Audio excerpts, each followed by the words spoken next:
बच्चों इस वीडियो में हम लोग सॉल्व करेंगे एनसीईआरटी के एक्सरसाइज 7.9 का क्वेश्चन नंबर 3।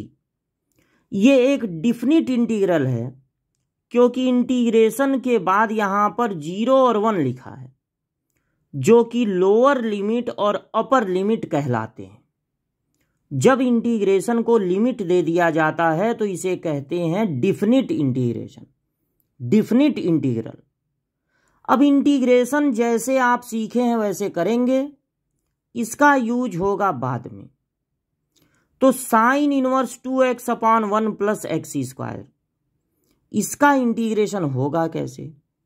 देखिए, जब आप चैप्टर पढ़ रहे थे इनवर्स ट्रिग्नोमेट्रिक फंक्शन, तो उसमें एक फार्मूला बताया गया था। अगर tan इनवर्स में 2 का मल्टीप्लाई हो तो इस 2 को हटाने का फार्मूला एक ये भी होता है sine inverse 2x upon 1 plus x square. तो यानी अगर sine inverse 2x upon 1 plus x square है तो उसकी जगह लिख सकते हैं 2 tan inverse x, 2 tan inverse x। और 2 tan इनवर्स x का जो इंटीग्रेशन है वो इंटीग्रेशन बाई पार्ट से होता है। इंटीग्रेशन बाई पार्ट में क्या होता है, सबसे पहले हमें अपने क्वेश्चन को 2 पार्ट में ब्रेक करना होता है। एक को फर्स्ट पार्ट मानना होता है, एक को सेकंड। फिर ये फार्मूला लगाते हैं फर्स्ट को नोट करके, integration of second minus integration differentiation of first integration of second और dx, अगर x के टर्म में है तो dx। अब ये तय करना होगा कि 2 tan इनवर्स x में कौन पहला होगा और कौन दूसरा। इसके लिए एक रूल होता है आइलेट रूल।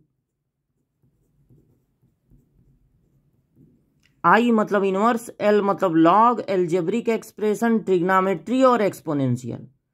इससे ये पता लगाते हैं कि कौन पहला पार्ट होगा कौन दूसरा। लेकिन अगर 2 पार्ट में एक कांस्टेंट है तो आइलेट का यूज नहीं करते हैं। कांस्टेंट को हमेशा दूसरा पार्ट माना जाता है। तो ये tan इनवर्स हो जाएगा पहला पार्ट। जिसको आप पहला मानेंगे उसके डिफरेंशिएशन की जरूरत पड़ेगी। तो tan इनवर्स x का डिफरेंशिएशन सबको याद रखना है। जिसको आप सेकंड पार्ट मानेंगे उसके इंटीग्रेशन की जरूरत पड़ेगी। जब कांस्टेंट का इंटीग्रेशन होता है तो उसमें x से मल्टीप्लाई हो जाता है। अब फार्मूला कुछ इस तरह से है कि पहले ऐसे क्रॉस में मल्टीप्लाई होगा, क्योंकि फार्मूला क्या है, फर्स्ट इंटीग्रेशन ऑफ सेकंड। तो फर्स्ट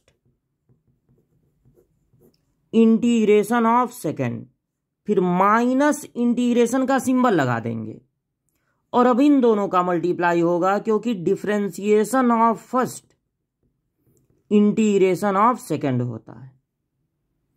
अब अगर ये डिफिनिट है तो बाई पार्ट लगाने पे एक पार्ट ऐसा मिलेगा जिसका अब ना डिफरेंशिएशन करना है ना इंटीग्रेशन।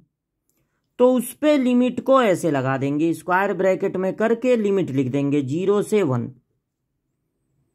लेकिन दूसरे पार्ट में अभी इंटीग्रेशन रहेगा तो वहां पर 0 और 1 इंटीग्रेशन में ही लिख देंगे। अब इस लिमिट का यूज होता है, पहले x की जगह ऊपर वाली लिमिट रखते हैं तो 2 1 जा 2, 1 रखना है ना, तो 2 1 जा 2 और यहां पर tan इनवर्स 1, फिर माइनस लगा देते हैं और अब लोअर लिमिट रखते हैं नीचे वाला। तो जब x की जगह 0 रखेंगे तो 0 का मल्टीप्लाई होने पे सब हो जाएगा 0। और अब किसका इंटीग्रेशन करना है, 2x upon 1 plus x square का। पूरा का पूरा इनवर्स एक एंगल होता है। tan इनवर्स 1 का मतलब यह है कि tan कितने की वैल्यू 1 होती है, तो 45 डिग्री की, मतलब रेडियन में हो जाएगा π/4। और यहां पर देखिए कैसे इंटीग्रेशन होगा। अगर न्यूमरेटर डिनोमिनेटर का डिफरेंशिएशन हो तो डिनोमिनेटर को लॉग के साथ ले लेते हैं।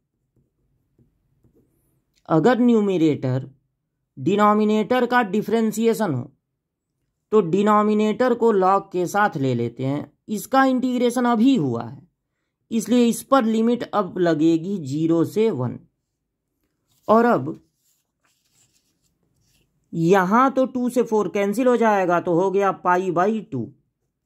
माइनस है तो ब्रैकेट लगाए रखिए। पहले x की जगह अपर लिमिट रखेंगे, यानी log 1 + 1 का स्क्वायर, 1 का स्क्वायर 1 ही होगा। फिर माइनस लगा देंगे। अब x की जगह लोअर लिमिट रखेंगे 0, तो log 1 + 0 का स्क्वायर 0, तो π/2 माइनस log 2। अब मॉड लगाने की जरूरत नहीं है क्योंकि 2 तो पॉजिटिव ही है, और ये हो जाएगा प्लस log 1। आपको याद रखना है कि log 1 की वैल्यू 0 होती है। log 1 की वैल्यू 0 होती है, तो ये पार्ट हो गया 0, तो π/2 माइनस log 2, ये हो जाएगा इस क्वेश्चन का आंसर। π/2 minus log 2।